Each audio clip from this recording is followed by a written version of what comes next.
जैसे आप कहते हैं हम कथा भी सुनते हैं, उसमें आप कहते हैं कि नाम जप जरूरी है और भक्तों का संग भी जरूरी है। तो महाराज जी, जैसे हम किसी भक्तों के पास नहीं जा सकते, आपकी कथा में यूट्यूब पे सुन लेते हैं, तो क्या वो उचित है घर में बैठकर जप कर ले और कथा सुन ले? उचित है।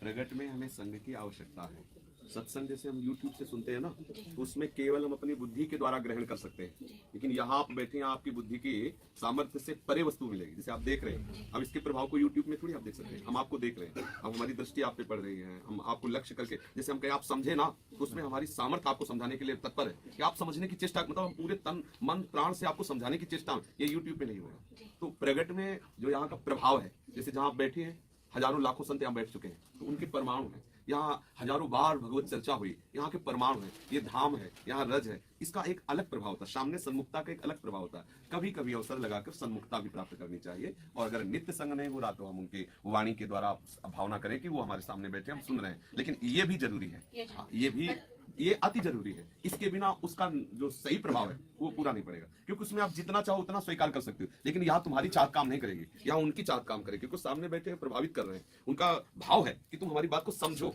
और वहां केवल आपकी बुद्धि समझेगी। ये अंतराय होता है प्रगट में और संत दृश्य जिन पाठक करेंगे। दूसरी बात है, जब हम किसी के पास जाते हैं तो पहली अभिमान वृत्ति नष्ट होती है। हम किसी के पास झुक के जा रहे हैं ना, एक खड़े हो, अंदर नहीं जाना, तो हम चाहे जो कोई भी हो, चाहे जितने पदाधिकारी हो, लेकिन हाथ जुड़े खड़े रहेंगे, तो उसमें अभिमान नष्ट होता है। और हमारे अंदर आकांक्षा है कि मैं संत दर्शन करूं, तो जितनी देर प्रबल आकांक्षा, उतनी देर आपके अंतःकरण की सफाई हो रही।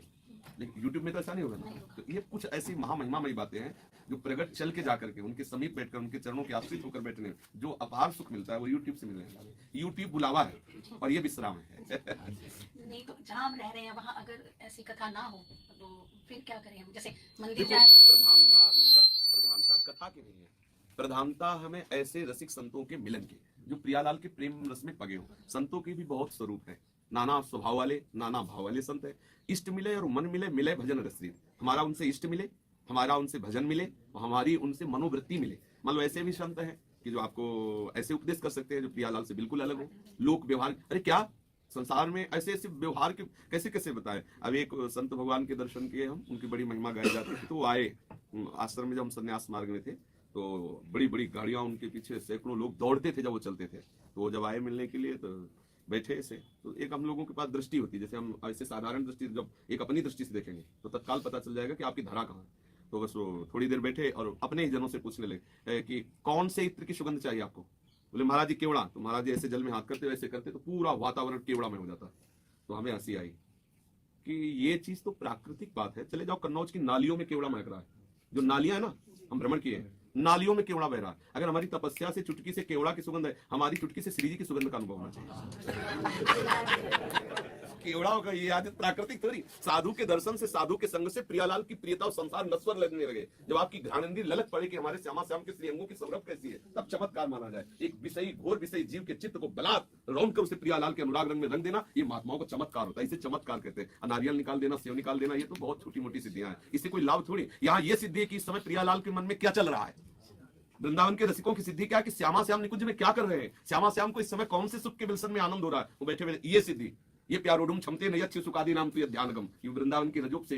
तो हमें अगर संत संग, हम शास्त्रों में वर्णन आया, या तो बोधवान महाप्रेमी भक्तों का संग या असंग, बीच में वाला न मिले, या तो महिमा में प्रियालाल के डूबे हुए संत, और या फिर असंग अकेला रहे, किसी वाणी का आश्रय लेकर भजन। बीच वाले में मिलोगे तो धोबी का कुत्ता घर न घाट का, सब संतों की श्रद्धा खत्म हो जाएगी। ये भी बात है कि बहुत सोच संग, बहुत सोच समझ के करे। जिसके संग से प्रियालाल का रंग चढ़े, वो चाहे पैंट शर्ट में वो संत ही है, और जिसके संग से संसार का रंग चढ़े, चाहे जिस भेष में नमस्कार करो दूर हो जाओ।